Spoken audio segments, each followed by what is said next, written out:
Goeienaand en welkom nog een keer bij Kwarantynwyn in die tuin saam met Elaine. And for today, we decided we'll treat ourselves to something. It's something that's been lying on the shelf or on the wine rack in the house for quite some time, and it's the Donovan Rall Red 2016. Now, this is a wine made by Donovan Rall. I've been wanting to drink this wine for so long. He's more known as the gentle giant of the wine industry. He stands at about, I think, 6'6", if not more. He's the only man that makes me feel small, and I'm 6'1". Yeah, no, he's a giant of a guy. You don't want to get caught in a scrum with him.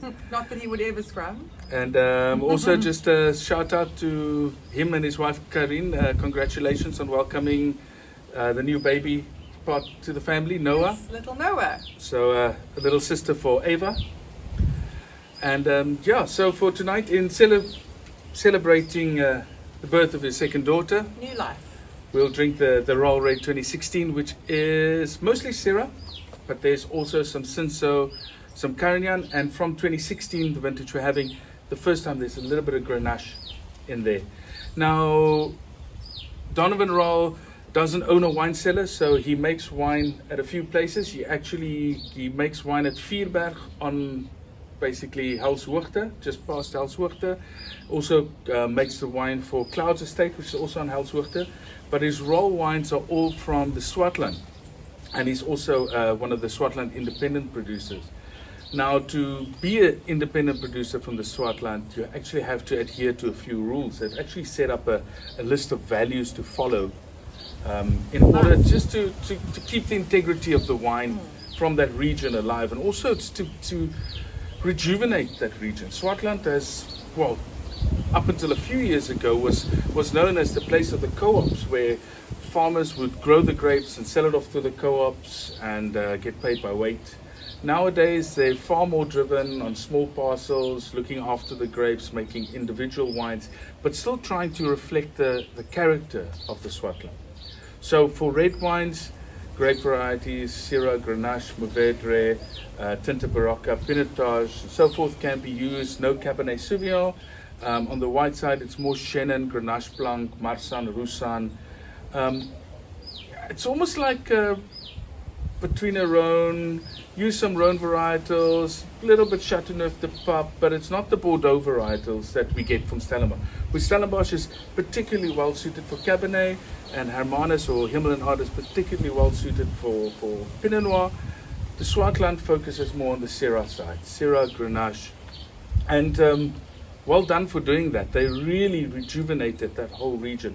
Yeah. And we sit with some amazing wines coming from there as well, and some of them fetching some really, really high prices. And it's such a beautiful region. The Swartland, it's beautiful out there. Beautiful, but can be very dry. I think sometimes Stellenbosch in some years get the same amount of rain in 1 month as what the Swartland gets in a full year. Yeah. And that's sometimes quite scary to think about that, because now, of course, vineyard practices needs to be adapted. Yes. You can't follow the same guidelines you follow in Stellenbosch.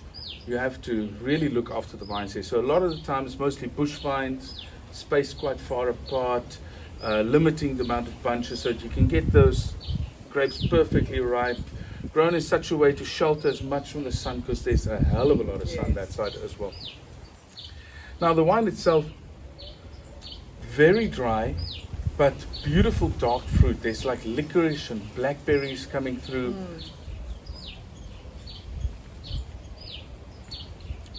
Wow. But the fruit is really forthcoming on the palate as well. It's well balanced. This wine makes you want to eat. It's very, very savory on the finish. Very savory, yes. I saw a tasting note earlier and somebody actually described it as tapenade. And you can get that. It's that almost briny, salty olive, little bit of savoriness that goes through it. But this wine, you almost keep on chewing it the whole time. It's quite grippy. It's not one of those, I almost want to say, it's not one of those velvety fruit bombs. This is far, far more serious. You need a bit of time to spend with this wine. It's going to open up in the glass, and it's going to show more and more fruit as it goes on. Yes. We're going to try and save the other half for a bit of a lamb stew later. Try. But once again, sure, this is beautiful wines. And should look out for it. There's always a little seal at the bottom of or at the back of the labels. It says the Swartland Independent Producers. I'll put it up on the screen as well. And just something to look out for. And if it has that seal, you know that it's grown in the Swartland. It's made in the Swartland. 80% of the wine gets sold under the winemaker's own label, and follows a couple of strict guidelines just to keep the quality of the wine, almost want to say in a certain trend, but to keep the Swartland, to elevate them a little bit as well.